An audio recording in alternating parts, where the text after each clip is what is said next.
C'est l'heure de votre journal sur Radio No, présenté par Maël Manomba.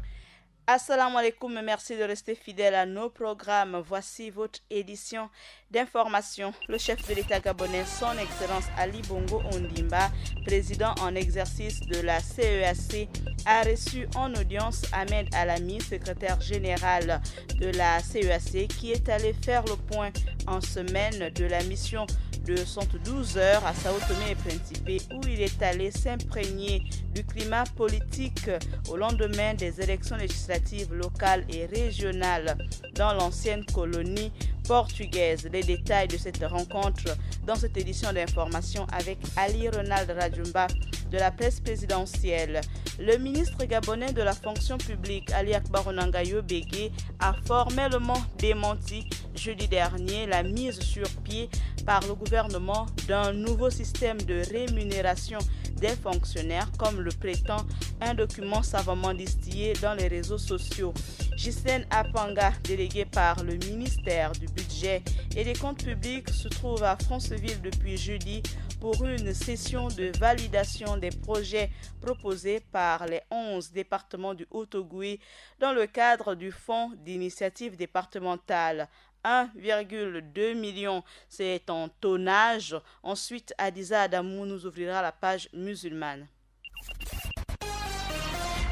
Le chef de l'État gabonais, son Excellence Ali Bongo Ondimba, président en exercice de la Communauté économique des États de l'Afrique centrale, a reçu en audience Ahmed Alamine, secrétaire général de la CEAC, qui est allé faire le point en semaine de la mission de 72 heures à Sao Tomé et Principe, où il est allé s'imprégner du climat politique au lendemain des élections législatives locales et régionales dans l'ancienne colonie portugaise. Je vous propose d'écouter Ali Ronald Rajumba de la presse présidentielle nous faire le point de cette audience.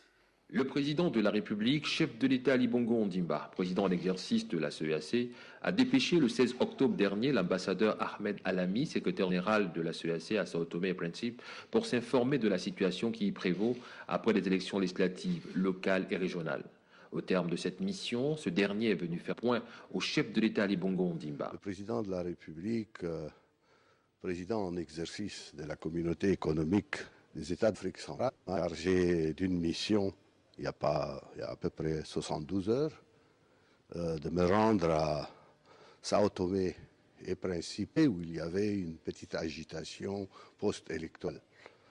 Et c'est dans le cadre donc de la mission de la CAC et conformément aux dispositions du Conseil de paix et sécurité de la CAC, je me suis rendu là-bas porteur d'un message du président de la République en le respect de la souveraineté de ce pays. J'ai porté ce message au président de la République de Sao Tomé et Principe. Cette démarche du président de la République, chef d'État Ali Bongo Ondimba, en sa qualité de président en exercice de la CEAC, a été saluée par les autorités sao-toméennes, disposées à rechercher par tous les moyens une solution pacifique à la crise qui prévaut. C'était une mission de la CEAC qui venait dans le cadre de sa responsabilité solidaire avec le peuple de Sao Tomé pour contribuer à l'apaisement de la situation. Et c'est ce que nous avons expliqué aux partis de l'opposition, aux partis de la majorité, aux anciens chefs d'État, aux autorités de ce pays. Et je crois que nous avons été compris à la fin. Mais en dernière analyse, tout s'est passé. Nous revenons donc avec ma délégation optimiste pour l'avenir de ce pays. C'est un peuple qui a une certaine maturité politique, une vie démocratique assez ancienne et qui peut régler ses problèmes par la voie pacifique. Il faut rappeler que la paix dans la sous-région d'Afrique centrale demeure une priorité constante pour le président en exercice de la CEAC. Merci Ali Ronald Rajumba de la presse présidentielle pour ce reportage. Il n'est ni envisagé ni envisageable. Ce sont les mots du ministre de la fonction publique Ali Akbar Onangayo Bégué de remettre en cause le système de rémunération effectif dans le pays depuis juillet 2015, a écrit le ministre. En 2015, en effet, le Gabon a mis en place un nouveau système de rémunération des fonctionnaires jugé très avantageux pour les salariés de l'État pendant qu'ils sont en fonction et même quand ils font valoir leurs droits à la retraite. Le ministre de la fonction publique rappelle aux agents publics que le nouveau document diffusé dans les réseaux sociaux est, je cite, un faux grossier d'un montage destiné manifestement à s'aimer le trouble dans l'opinion. Fin de citation. Les ministres du budget et son collègue de la fonction publique, cités comme les signataires du faux document, dénoncent le caractère tendancieux des informations véhiculées. Il, je cite, se réserve le droit d'engager des procédures judiciaires contre les auteurs des dites informations, précise le communiqué daté du 25 octobre dernier. Dans cette édition d'information, nous allons du côté du sud-est du Gabon, précisément dans la province du Haut-Ogooué. Et là-bas, selon Madame Ghislaine Apanga, représentant la Direction générale du budget et des finances publiques, seuls les projets relatifs au développement des localités susceptibles de créer des emplois et de freiner l'exode rural, tels que l'agriculture, le tourisme, la pisciculture, entre autres, sont éligibles au fonds d'initiative départementale, le FID. Les projets présentés par chacun des 11 départements du Haut-Ogooué seront épluchés les uns après les autres. La bonne nouvelle pourrait être la promesse de l'exécution avant le 30 novembre prochain d'au moins un projet par département.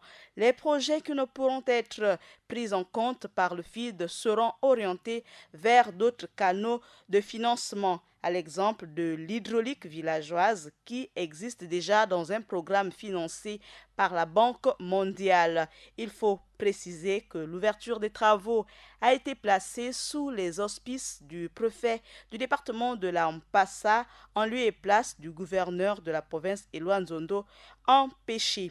Avant d'inviter Adiza Adamou nous présenter la page musulmane, voici le chiffre de notre rédaction. C'est bien 1,2 million de tonnes. Vous pouvez noter que la filiale du groupe Eramet a enregistré un nouveau record de production avec 1,2 million de tonnes de minerais au troisième trimestre 2018. Il affiche une production de 3,2 millions de tonnes en cumulé à la fin du mois de septembre, une hausse de 4% à période comparable en 2017. À présent, invitons Adiza Adamou nous ouvrir la page musulmane. Assalam Adiza. Wa alaykoum salam Maël. Dans la page musulmane du jour, on parle de la visite du directeur de l'Académie provinciale du lycée islamique de Port-Gentil au Gabon. Au Maroc, on parle du festival de Taragalt. Et pour finir, en Guinée, on parle de ces 8 bateaux chinois qui créent la panique sur la côte guinéenne. On ouvre cette page musulmane au lycée islamique de Port-Gentil où le représentant de l'éducation nationale dans la province de l'Ogooué-Maritime s'est rendu mardi dernier au lycée islamique de Port-Gentil implanté en face de la mosquée centrale dans le 3e arrondissement de Port-Gentil. Dans ce nouvel établissement secondaire, le directeur d'académie provinciale s'y est rendu dans le but de s'acquérir des conditions dans lesquelles se déroule la rentrée académique 2018-2019, où les dispositions ont été prises par le Conseil supérieur des affaires islamiques du Gabon afin que cette année scolaire se déroule normalement. Le proviseur du dit établissement, M. Clève, Fidèle Ingenza, a souligné que lui et son administration apportent tout leur soutien aux 320 élèves envoyés au lycée islamique de Port-Gentil, admis en 6e par voie de concours.